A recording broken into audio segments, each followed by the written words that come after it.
మస్తాన్ సాయి వాడి దృష్టిలో ఆడపిల్ల ఆటబొమ్మ రెండూ ఒకటే. వీడియోలతో బ్లాక్ మెయిల్ చేయటం, అనుభవించడం వేడి స్టైల్ ఆఫ్ సాడిజం. సైకోపు మించిన చేష్టలతో అమ్మాయిల జీవితాలతో ఆటలాడుకుంటూ బ్రతికిస్తున్నాడు. మరి ఇంత జరుగుతున్న వీడిపై బాధిత మహిళలు ఎందుకు ఫిర్యాదు చేయడం లేదు? వీడంటే భయమా లేక వీడి చేతిలో ఉన్న వీడియోలంటే భయమా? మరోసారి నర్సింగ్ పోలీస్ స్టేషన్ ను ఆశ్రయించింది లావణ్య. ఈసారి Lavanya Bigg Boss fame RJ Shekhar భాషపై ఫిర్యాదు చేసింది.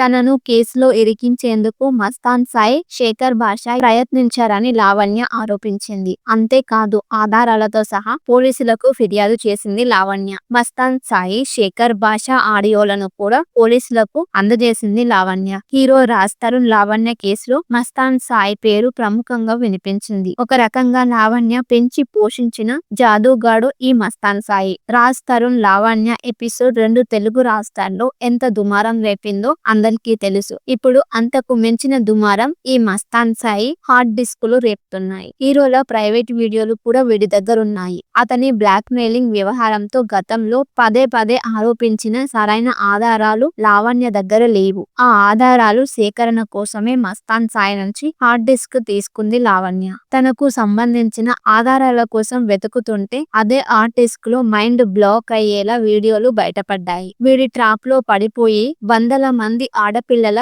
జీవితాలు నాశనమయ్యాయి. ప్రేమ, పెళ్లి, అవకాశాల పేరుతో అమ్మాయిలకు వలవేశాడు. నెమ్మదిగా వారిని ట్రాప్ చేసి తనపై తిప్పుకుంటాడు. అంతటితో ఆగలేదు వీడి ఆగడాలు. ఆడపిల్లలకు అలాంటివి కూడా అలవాటు చేశాడు. అంతేకాదు అందరితోనూ న్యూడ్ కాల్స్ చేపించి వాటిని రికార్డ్ చేసేవాడు. తర్వాత బ్లాక్ మెయిల్ చేసి వారిని అనుభవించేవాడు. బాత్రూమ్ లో, బెడ్రూమ్ లో స్పై కెమెరాలను ఫిక్స్ చేసి లేడీస్ నగ్న వీడియోలను రికార్డ్ చేసేవాడు. అంతేనా, హీరోల ఫోన్లను హ్యాక్ చేసి వారి ప్రైవేట్ వీడియోలను సైతం తన హార్డ్ డిస్క్ లో స్టోర్ చేసుకున్నాడు. వాడి బాధితుల్లో ప్రముఖంగా వినిపిస్తున్న పేరు హీరో నిఖిల్. నిఖిల్ కు సంబంధించిన ఓ ప్రైవేటు పార్టీకి సంబంధించిన వీడియో కూడా వీడి హార్డ్ డిస్క్ లో స్టోర్ అయ్యిందంట. అంతేకాదు Varalakshmi tiffin centre owner Prabhakar Reddy phone ను కూడా హ్యాక్ చేశాడు మస్తాన్. వాళ్ళ ప్రైవేటు జీవితాలను రికార్డ్ చేసి అవసరమైనప్పుడు బ్లాక్ మెయిల్ చేసేవాడని లావణ్య చెప్తుంది. హార్డ్ డిస్క్ ల కోసం తనను చంపేందుకు ప్రయత్నించడని లావణ్య మస్తాన్ సాయిపై కేసు ఫైల్ చేసింది. అయితే మస్తాన్ సాయి వర్షన్ మరోలా ఉంది. డిస్క్ లో దొరికిపోయిన వీడియోలో తానేమీ లేనని, యువతుల అనుమతితోనే తాను కొన్ని వీడియోలు రికార్డ్ చేశానని చెప్తున్నాడు. ఇందులో తన తప్పు లేదన్నది మస్తాన్ సాయి వాదన.